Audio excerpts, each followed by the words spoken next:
Push for an Indigenous voice to Parliament will mark a key milestone next hour, with the Senate due to vote on a bill that will pave the way for the historic referendum to go ahead.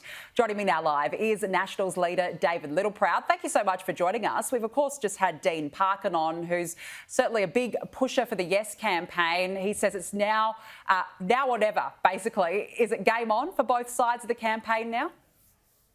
Oh, we've been consistent since November last year when the Nationals took our principal position, one that is based off lived experience of seeing and still experiencing the consequences of the last time that we had a representative model. It was called ATSIC, and where the disadvantage hasn't closed the gap is in the remote and rural areas of Australia. We have closed the gap in many parts of this country. We should be proud of that, but putting in another layer of bureaucracy will not improve the lives in those communities. It's about empowering those local communities rather than sending people to Canberra. We need to send Canberra to them.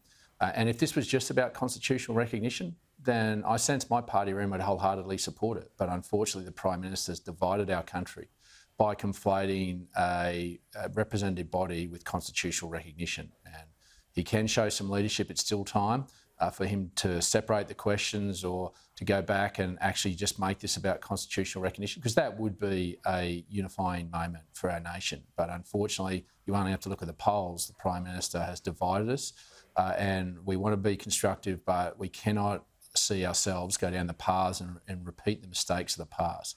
And I think if the Prime Minister is honest and wants to win with the Yes case, he should table the legislation. It's about a matter of trust. He's putting into perpetuity a representative body into our constitution, but he won't, even before he goes to the polls, put the legislation in Parliament so that everyone can see. He runs the Parliament. He has control of the Parliament. Why wouldn't he put the legislation in Parliament before the vote so every Australian knows what the mechanics of this voice will be? And that's what we fear. We're repeating the mistakes. We haven't changed our mind. We'll be respectful, and I'm very proud of the way that my Nationals members have articulated our lived experience and why we don't support this. And if it was about constitutional recognition, then I'm sure that we'd get a totally different result.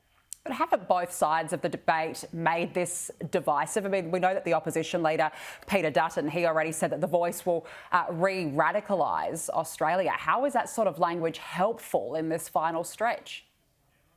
Well, I can't speak for other political parties. I only speak for the Nationals.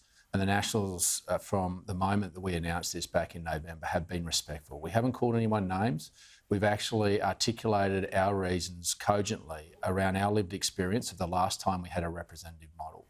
And that model failed us, and that is where the disadvantage still is. And that's why we're saying that this lived experience that we have, we get to see it through a unique lens that many other Australians don't, and we don't want to repeat those mistakes. We see what can work, and that's about making sure that bureaucrats are sitting around town halls and campfires talking to the elders in those communities, because a solution in one community will be different to another. And the model that they're putting up is putting up a model where you'll have a representative that'll have hundreds of thousands of square kilometres to cover, hundreds of diverse different communities, and then go back and report to bureaucrats in Canberra about solutions that might work in one solution but won't the other. And so we're repeating the mistakes of bureaucrats designing national programs rather than bureaucrats sitting in local communities with elders designing their own programs. That's how we finish off closing the gap. And the fact there's no ambitious goal about having closed the gap by 2035, 2040, 2050, we are effectively enshrining in our constitution perpetually that we can't close the gap. And we're a smart country, and we should do that, and we can do that, but we can't repeat the mistakes of the past. I want to move on from this topic, but you will have input in the No Campaigns pamphlet for distribution. What are the key messages that you want to get across? Yeah, and look, we'll make sure the tone is respectful as the Nationals have, and it won't be me as the final arbiter of that. There'll be a committee that's created for those that vote no in the House of Representatives and the Senate. But it will be about the failed bureaucracy model that they're putting up. It will be about the fact that this, unfortunately, goes against the very key tenet of our nation, that we're all equal, all 26 million of us, and we all have an equal voice in this Parliament, and that we can achieve better outcomes with better bureaucracy, not a bigger one. But it's also about trust. It's also about understanding this is a permanent change the Prime Minister is asking of our Constitution. And the permanency of this is something they should be concerned about, but one they should have a full understanding of. And if they don't have the trust of the Prime Minister for him to bring them into his trust and show them the legislation, then you put at risk our founding document that protects every Australian.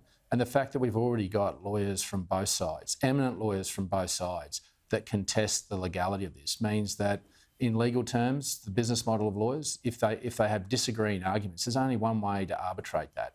That's through the courts, and that'll be arbitrated through the High Court. So this isn't a unifying moment that the Prime Minister's taken us down. It's a dividing moment. We've tried to be clear with this, just make it about constitutional recognition and we can unify this nation, and let's deal with closing the gap in those areas where it needs to close better, and we're there with you. All right, let's move on now. New modelling by the Pharmacy Guild suggests some 660 pharmacies will be forced to close because of the government's planned 60-day dispensing policy. If that was the case, what would this mean for services? Well, it means that we're going to have less services and in fact, they'll be more expensive. I mean, we all want cheaper medicines, but unfortunately what this government is asking small businesses, community pharmacists to do is pay for it. And unfortunately, this means that their business model is shot. And you see that over 600 of them will close, over 20,000 jobs will be lost. And when you look at, there's over 300 communities that only primary care is a pharmacist, will potentially be gone as well. This is a perverse policy that will hurt regional Australia, but will also hurt metropolitan Australians. There's a sensible way through this. They haven't engaged properly with the Pharmacy Guild. They've only engaged with the big corporate pharmacists rather than actually going to the representative body. I mean, if you want to change resource policy, you don't go to BHP, you go to the Minerals Council. And unfortunately, what also hasn't been looked at, and this government hasn't even modelled the implications on this, on communities and on healthcare, but this is a feminised industry. This will have disastrous impact on women around the country. One in which I thought this government had, through the Prime Minister and Cabinet, had a policy of overlaying all their decisions through the lens of what that will do to women in the workplace.